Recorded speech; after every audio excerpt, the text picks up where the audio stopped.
حمدا ومصليا. أما بعد، فقد قال الله تبارك وتعالى في الكلام المجيد والفرقان الحميد: أعوذ بالله من الشيطان الرجيم، بسم الله الرحمن الرحيم.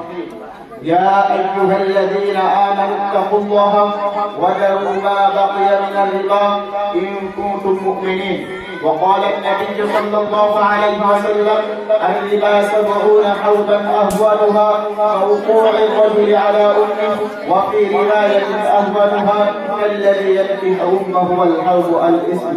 رئيس هذه الحفلة المؤخرة وحضرات الحكم وأساتذتنا الأجلة وضيوفنا الكرام وإخواني في الدين، إني أريد أن ألقي أمامكم خطبة وجيزة في هذه المناسبة السارة الميمونة حول الموضوع أضرار الربا في الإسلام. إخواني في الله، اتقوا الله تعالى واحذروا من دخول الربا في معاملاتكم واختلافه بأموالكم، فإن أكل الربا وتعاطيه من أكبر الكبائر عند الله، وقد توعد الله المرابي بالنار وآذنه بحرب من الله ورسوله. قال تعالى: يا أيها الذين آمنوا اتقوا الله وذروا ما بقي من الربا إن كنتم مؤمنين، وإن تبتم فلكم رؤوس أموالكم لا تظلمون ولا تظلمون. وقد لعن رسول الله صلى الله عليه وسلم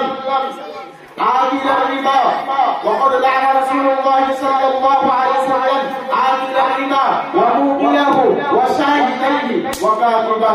وما ظهر الربا والزنا في قوم إلا ظهر فيهم الفقر والأمراض المستعصية وظلم السلطان. والربا يهلك الأموال ويمحق البركات، يمحق الله الربا ويؤتي الصدقات. عباد الله، لقد شدد الله الوعيد على الربا وجعل أكله من أفحش الخبائث وأكبر الكبائر بين عقوبة المرابي في الدنيا والآخرة، وأخبر أنه محارب لله ولرسوله. فعقوبة الربا في الدنيا أنه يمحق بركة المال ويعيده للتلف والزوال حتى يصبح صاحبه من أفضل الناس.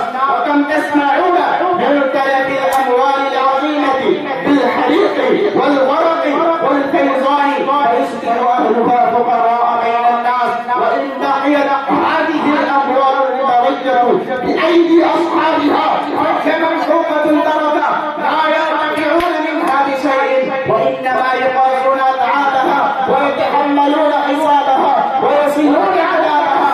المرابي مبغض عند الله وعند خلقه، لأنه يأخذ ولا يهدي، يجمع ويمنع، لا ينفق ولا يتصدق. صحيح جشع تنفر منه القلوب ويمكنه المجتمع، وهذه عقوبات عاجلة. وأما عقوبته الآجلة فهي سدوات الله. قال تعالى في بيان ما يلاقيه المرابي عند قيامه بقبله للحشر والنصر: الذين يأكلون الربا لا يقومون إلا كما يقوم الذي يتخطفه الشيطان من المس، وذلك أن الناس إذا بعثوا من قبورهم خرجوا مسرعين إلى المحشر. وفي حديث الإسراء أن النبي صلى الله عليه وسلم رأى رجلا يسبح في نهر. ويكفي أن نعلم أن الله تعالى لا يحرم إلا كل ما فيه ضرر ومفسدة خالصة، أو ما ضرره ومفسدته أكثر من نفعه. فأسأل الله لي ولجميع المسلمين العفو والعافية في الدنيا والآخرة. تقبل يا رب العالمين. السلام عليكم ورحمة الله وبركاته.